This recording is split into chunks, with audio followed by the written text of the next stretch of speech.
peaceful, democratic, diverse Syria, and that's who we back. Now, you've been asked to intercede with the Saudis over the 17-year-old boy who was arrested when he was 14 and who faces execution and crucifixion. Have you?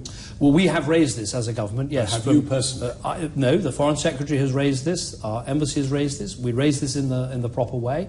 I'll look to see if there's an opportunity for me to raise it as well, but we oppose the death penalty anywhere and everywhere, and we make that clear in all our international contacts. Well, but that's curious, because we, in November, did a deal with the Saudis that we would back them joining the Human Rights Council of the United Nations, providing they backed us. Now, this sounds a bit squalid for one of the most human rights abusing regimes on earth. Well, Saudi Arabia is a member of the United Nations, but we completely disagree with them. Well, why did you want them inside the human rights? Well, we completely disagree with them about the punishment routines, about the death penalty, about those issues. Well, why did we do this deal then? I mean, they're not the right sort of people to be doing any sort of a deal on human rights. Well, we totally oppose their record in that area. Why did we do it? Well, I say we totally oppose their record. No, but why did we do it? Well, I've answered the question. Well, that isn't an answer, is it? I mean, we had done a horrid deal. It was very well exposed in the Financial Times. We have a relationship with Saudi Arabia, and if you want to know why, I'll tell you why. It's because we receive from them important intelligence and security information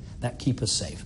I could come on your programme, John. Sure? Let me just give you an example. Yes, are we sure that they are not actually, some elements of them, within the clerics and elsewhere, the Wahhabi radicals, involved actually in fueling the very people we're trying to defeat in ISIS? I will answer that very directly, because I think you're asking a very important question. But the reason we have the relationship is our own national security. I can think of one occasion since I've been Prime Minister where, a bomb that would have potentially blown up over Britain was stopped because of intelligence we got from Saudi Arabia. So, of course, it'd be easier for me to come on your programme and say, well, I'm not having anything to do with these people, it's all terribly difficult, etc., etc.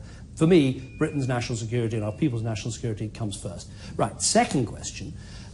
Look, Saudi Arabia itself actually has quite a good record of de-radicalising people who have become radical terrorists and jihadists. It has quite a good record of de-radicalising them. But if you're asking, do we think, yes, no, I'm going to answer your question. What they've done is to export a great deal of it out to Pakistan, out into Arabic. Are we doing enough to say we need to have a version of Islam that properly promotes peace and tolerance and does not in any way encourage hatred of other religions or demonization of Jews, or that provides a backdrop to the radicalization that can take place?